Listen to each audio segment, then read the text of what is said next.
The Wolf. Khamzat Chimaev is using his YouTube channel to promote himself and his lifestyle for his large fan base to see more of him outside the UFC.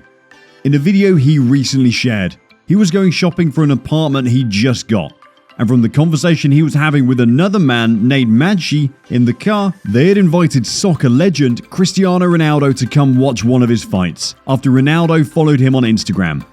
But Ronaldo declined because of his match schedule. Khamzat hasn't been booked for any match this year yet, but if Cristiano Ronaldo can be around for his next fight, it would surely be awesome. An uprising star in the UFC's welterweight division, Shavkat Rakhmonov has been compared multiple times with Khamzat Chimaev because both men have similar stats in their pro MMA careers. And you really can't blame anyone for comparing Chimaev because there's actually a lot of similarities between them. The first obvious one is that both their names sound very alike. But during an interview with MMA Hour, Shavkat sounded annoyed by this comparison. Speaking with host Ariel Helwani, he said, "I get annoyed because I'm not Hazmat, I'm Shavkat," Rakhmonov said through his translator on the MMA Hour. "This is a question I get asked the most. When are we going to fight? Time will show. Right now, I'm just being annoyed with this question a lot." Shavkat has finished every fighter he's faced in MMA, while Chimaev was the breakout fighter of 2020. While Chimaev is looking to get a title shot against Kamaru Usman as soon as possible, Shavkat has his head focused on fighting Michael Pereira, who's on a 4-fight win streak next. He made that known by saying, "I think he's a very exciting fighter. He's a very interesting fighter who likes to play with his opponents, and I just wanted to showcase myself. I can shut him down and I can finish him. He won't be able to play me like that." The story of Khamzat Chimaev and Shavkat Rakhmonov is far from over. With both men currently ranked, the chances of seeing them go head to head is almost inevitable.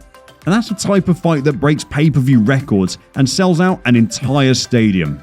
Who would you be rooting for if these two face each other? Chimaev or Shavkat? Let us know your thoughts in the comment section down below.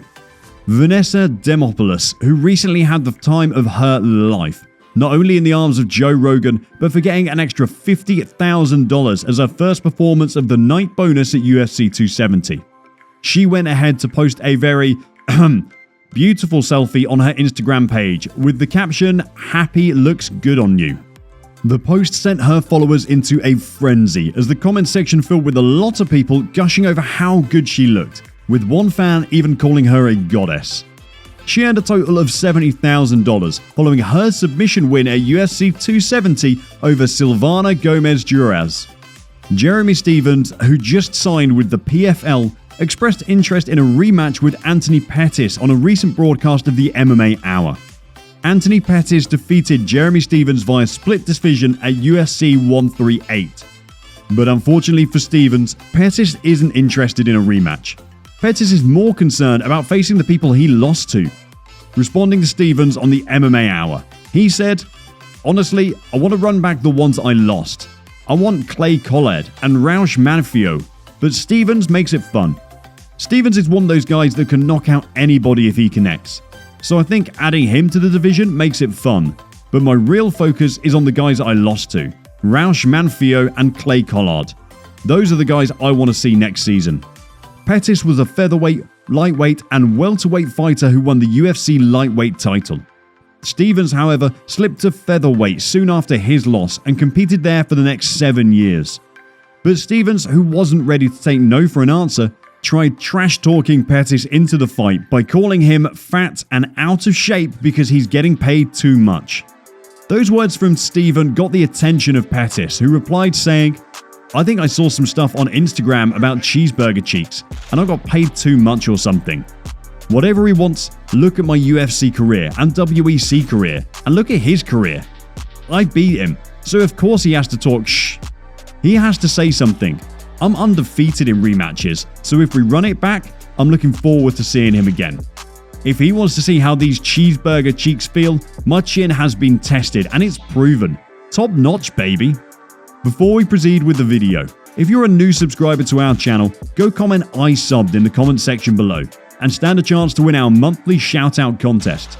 It's pretty easy. Just go comment "I subbed" and get one step closer to winning our shoutout contest. The president of MMA Bellator FC, Scott Coker, went ahead to clarify the drama between Kat Zingano and Cris Cyborg. This came after Cyborg claimed Zingano declined a fight with her, while Zingano retaliated by claiming Cyborg refused to submit to drug testing for their upcoming battle. After Bellator 274, Scott Coker said, "So basically, Kat wanted to have one more fight before she fought Cris. I don't even think she was the one that really made that call, it was her manager. So her manager said, we want one more fight. So we said, okay, and we put together the fight for her. From there, if she wins, she can fight Cris." Zingano will face Pam Sorensen next, rather than clash with Bellator featherweight champion Cris Cyborg on March 12th at Bellator 276. But that news just caused a bigger uproar between both women. Zingano took to her Twitter to float the drug test allegations even more. Hearing Cris Cyborg is refusing to drug test. "I've been told my opponent, and that it's a #1 contender match set for March 12th. That'll give someone plenty of time to get their together enough to fight me by summer." It didn't take long for Cris Cyborg to respond, saying, "Kat Zingano, why are you lying? I haven't refused any drugs tests. I'm ready whenever you are."